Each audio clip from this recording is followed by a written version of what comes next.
இங்க ஒரு அழகான பொண்ணு இந்த சிஇஓ சாப்பிடுறதுக்கு வெறும் கஞ்சி சாதம் தான் செஞ்சு கொடுக்கறாங்க.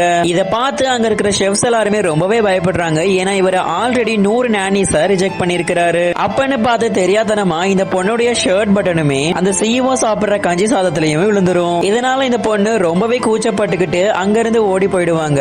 தென் ரூம்லயுமே உட்காந்துக்கிட்டு ஒருவேளை இந்த சிஇஓ ரிஜெக்ட் பண்ணிட்டாருன்னா என்ன பண்றதுன்னு சொல்லி ரொம்பவே டென்ஷன் ஆயிட்டு இருப்பாங்க. தென் இந்த பொண்ணுமே தான் திங்ஸ் எல்லாத்தையும் பேக் பண்ணிட்டு அங்கிருந்து கிளம்பிடலாம்னு முடிவெடுக்கிறாங்க. அப்பன்னு பார்த்து இவங்க ஃப்ரெண்டு கிட்ட இருந்துமே மெசேஜ் வருது, அந்த சிஇஓ உன் மேல கோவப்படாம இன்னுமே நீ சமைச்சதை சாப்பிட்டு தான் இருக்கிறாரு அப்படின்னு சொல்லிடுவாங்க. தென் அன்னைக்கு ஈவினிங் இவங்க ரொம்பவே சந்தோஷமா அந்த சிஇஓவுக்கு பிடிச்ச எல்லோ கலர் சூப்பையுமே செஞ்சு கொடுக்குறாங்க. ஆக்சுவலா இந்த சிஇஓ ஒரு மிகப்பெரிய டிசார்டர்னால பாதிக்கப்பட்டு இருக்கிறாரு. அதனாலதான் அவருக்கு இந்த மாதிரியான சாப்பாடெல்லாம் கொடுக்குறாங்க. இதுக்கப்புறம் இந்த பியூட்டிஃபுல்லான ஸ்டோரியில என்னாச்சுன்னு பாக்குறதுக்கு முன்னாடி மறக்காம இந்த வீடியோக்கு லைக் கொடுத்து எங்க சேனலையும் சப்ஸ்கிரைப் பண்ணிக்கோங்க. தென் இந்த சிஇஓவும் எல்லா ரூம்ல இருக்கிற கேமராவையும் செக் பண்ணிட்டு இருக்கும்போது இந்த பொண்ணுடைய ரூமையும் பாக்குறாரு. இந்த பொண்ணுமே அவருடைய ஃப்ரெண்ட வீடியோ கால்ல நான் இந்த ஆபீஸ்ல இந்த சிஇஓக்கு நானியா சேர்ந்ததே அவரை எப்படியாவது கரெக்ட் பண்ணி அவரை கல்யாணமும் பண்ணி இந்த பணக்கார வாழ்க்கையை அனுபவிக்கலாம் அப்படின்னு சொல்லிடுவாங்க. இதை பார்த்து அந்த சிஇஓவும் பணத்துக்காக தான் இந்த பொண்ணு இப்படி எல்லாம் பழகுறாளா அப்படின்னு நினைச்சு ரொம்பவே கோவப்படுவாரு. அது மட்டும் இல்ல அன்னைக்கு நைட்டே இந்த பொண்ணை வேலையை விட்டுமே தூக்கி இருப்பாங்க.